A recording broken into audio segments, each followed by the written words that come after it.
The Lord be with you. I'm Deacon Keith Fournier, and our first reading is taken from the book of Revelation.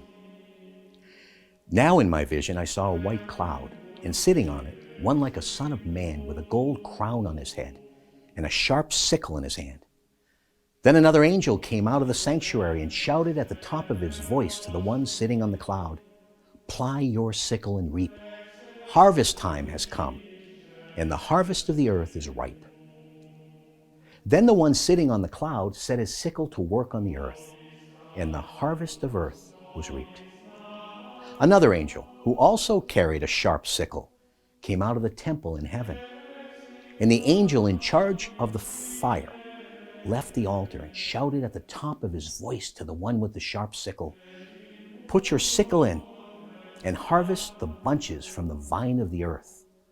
All its grapes are ripe."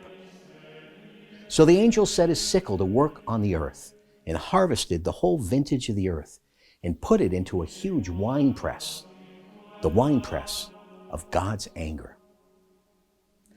And our response is taken from Psalm 96.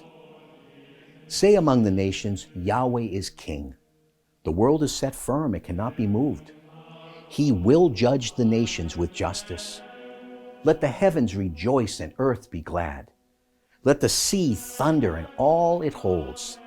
Let the countryside exult and all that is in it, and all the trees of the forest cry out for joy at Yahweh's approach. For he is coming to judge the earth. He will judge the world with saving justice, and the nations with constancy. A reading from the Holy Gospel according to St. Luke. When some were talking about the temple, remarking how it was adorned with fine stonework and votive offerings, Jesus said, "All these things you are staring at now, the time will come when not a single stone will be left on another. Everything will be destroyed." And they put to him this question. "Master," they said, "when will this happen? Then, and what sign will there be that it's about to take place?" But he said, "Take care not to be deceived, because many will come using my name and saying, 'I am the one,' and the time is near at hand. Refuse to join them. And when you hear of wars and revolutions, do not be terrified, for this is something that must happen first, but the end will not come at once." Then he said to them, "Nation will fight against nation and kingdom against kingdom.